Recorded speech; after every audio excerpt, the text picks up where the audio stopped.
Well, welcome everybody. I'm going to talk about some of the research I did a couple summers ago on a Commodore 64 and using MIDI. And basically, so Commodore 64 is a computer that came out in 1982, and we're going to use MIDI, which was made in 1983. We'll talk a bit more about that.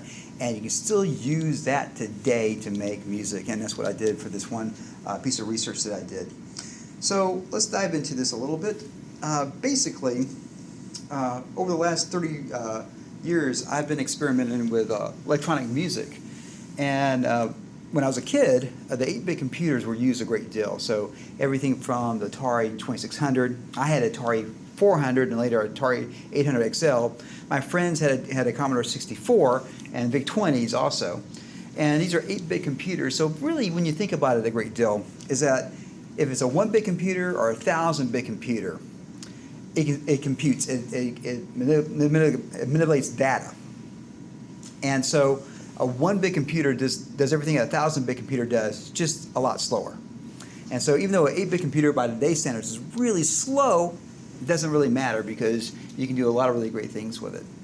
So as the years go by, I started using, of course, modern computers to make music and whatnot. And but there's also one thing cool about having these obstacles when you make music. And a lot of times you have these restrictions that you put on yourself. Either when you're songwriting or you're playing, you're going to use only 3 chords, or you're going to use 5 chords in a song. Those type of things can help your creativity a great deal. And using the Commodore 64 to make music really did go along with that a great deal. So it was a really great challenge to kind of use this and find all the technology to be able to make this happen as well. So as I mentioned a little bit before, Commodore 64 came out in 1982. They made Commodore 64s all the way up to 1993. I believe it's still in the Guinness Book of World Records of the most sold computer, most made computer. And if you think about this, I don't think there's ever going to be a computer again that's sold for 11 years just because how fast technology changes and processor speeds and things like that. Maybe in the faraway future, but for right now, I don't think that's going to be the case as well. In 1983, the standard of what we call MIDI comes out as well. And so even though it was a year before the Commodore 64 came out, because it's a computer, you could write software for it. You could put cartridges in there and to be able to make it work with this MIDI technology. Later on, the Commodore Amiga actually had MIDI built into it, so you didn't have to worry about finding a MIDI interface, and a lot of music was actually written on it with the Amigas back in the day.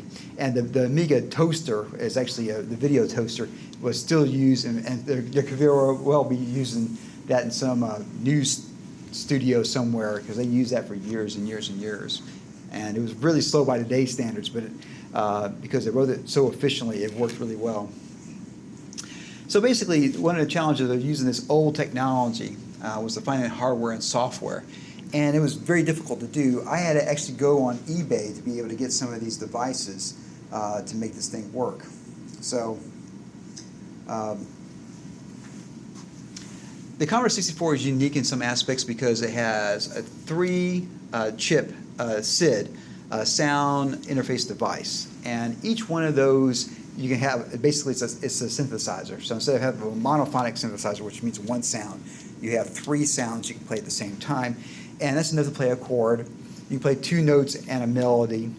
So there's some tricky things going around. Some of the folks actually take Commodore 64s and mod them and put another chip in there, and that way you have 6 sounds. So that way you definitely have a lot more chords and percussion and melodies that you can do at the same time.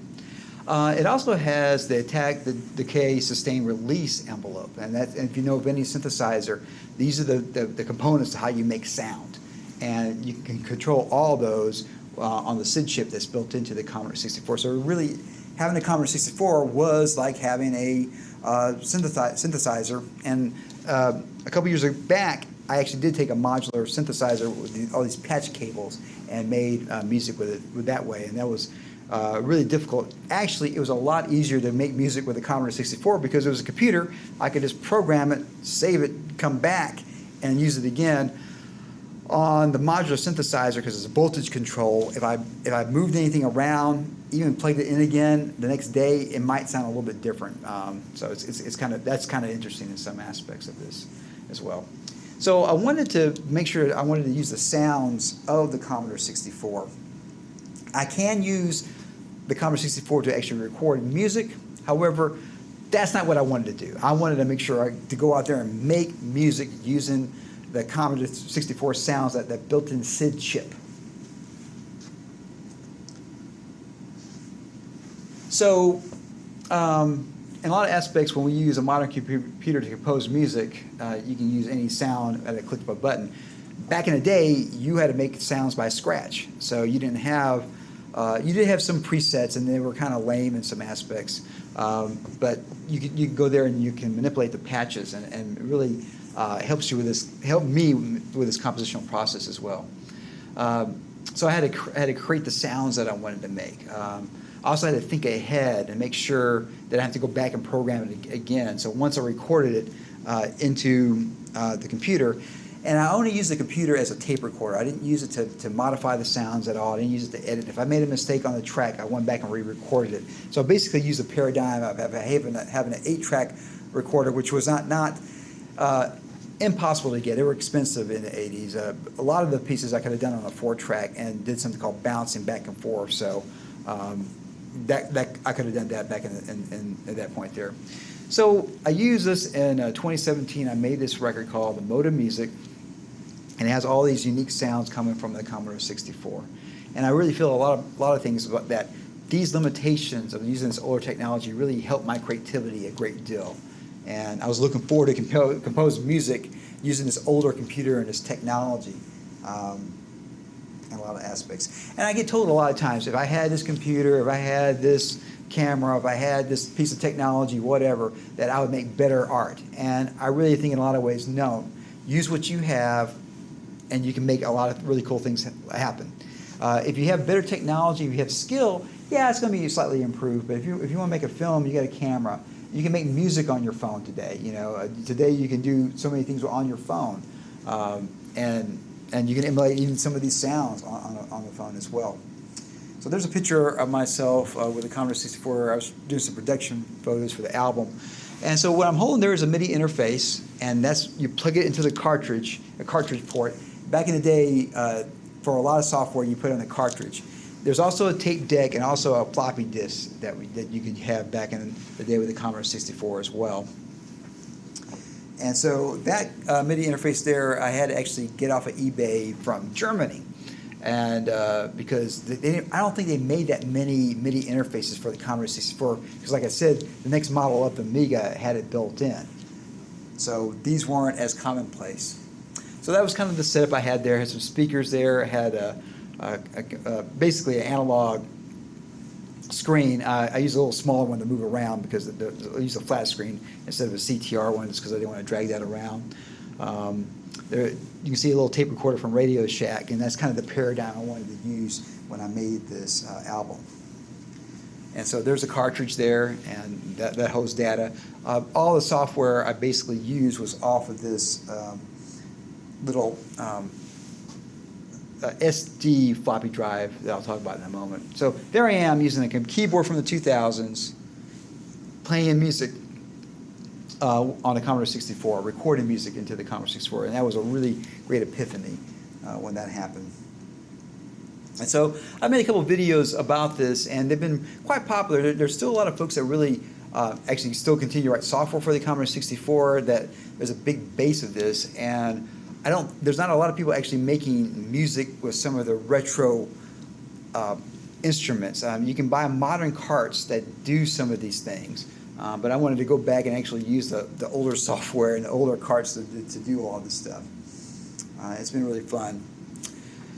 And so there's the list of things that I use. I kind of talked about them already. I decided to use this little device right here, which is not at the floppy drive that came with the Commodore 64 back in the 80s. But in Germany, there's a big base of folks that are still using Commodore 64, actually in Europe in general. And so this is a little SD card reader. It holds a 2 gig card. I think that's the max it can work. It gets its power from actually the joystick port. And they actually made where you plug in a joystick on top of that as well. So those guys, they created that, were very, very, very smart. And also a lot of love in that. And so there's certain software that I use. These are the 4 pieces of software that I use. And you notice that this one was designed in 1985. Steinberg Research is still around today making software. And this piece of software here was made in 2005. And this was made in 2006, the software here, and 2015. So these are the 4 pieces of software that I used to make this album. And there's the 2 MIDI interfaces. I got that one first. And as I was doing this, I kept looking on eBay, and another one popped up, so I bought that one as well. And basically got my little codes there. And there is the MIDI interface plugged into the port of the Commodore 64.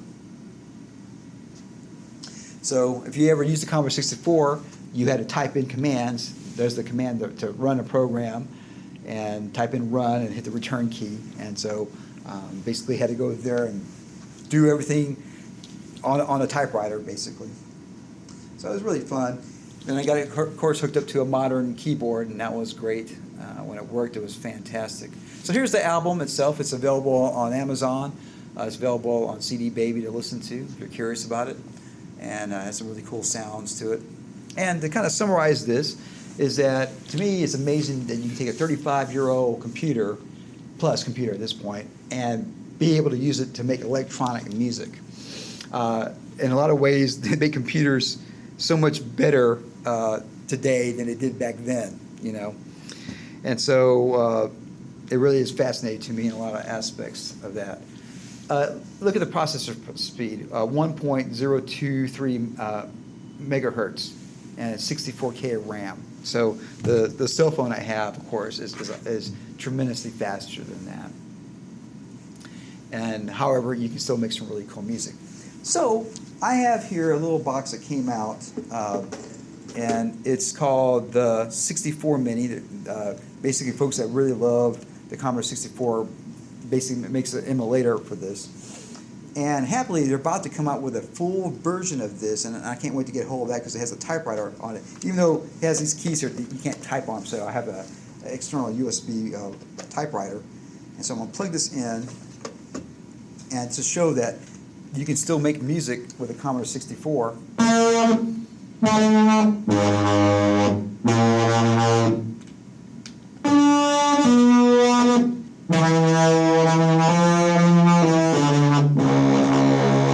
So it's as easy as that to go out there and make music using the Commodore 64, and you can do it in emulation. It's a lot easier doing this. Not every piece of software works, and so basically, if I eject, I come down to the floppy drive there, and I can try.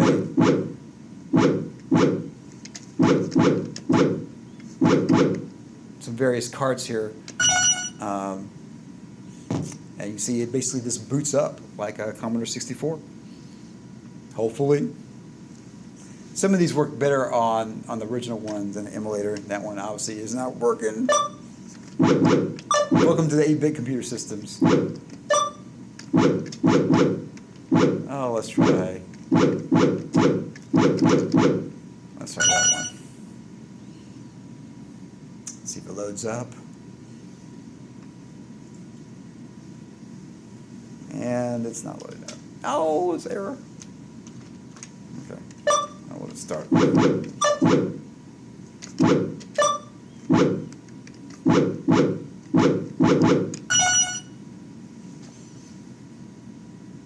I think this is a good sign. Let's get run in there. Hey, something happened. All right. So the cool thing about this Mini here is that you can go through here and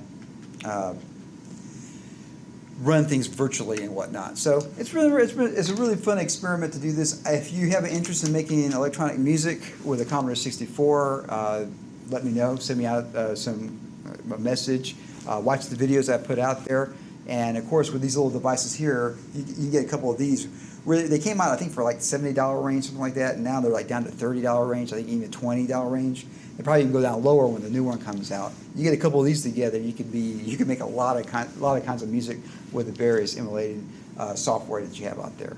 Well, thank you so much for listening. As always, rock and roll, of course, it does compute. If you like this type of content, please subscribe to my YouTube channel because that would totally compute. Compute it, everybody. Yeah.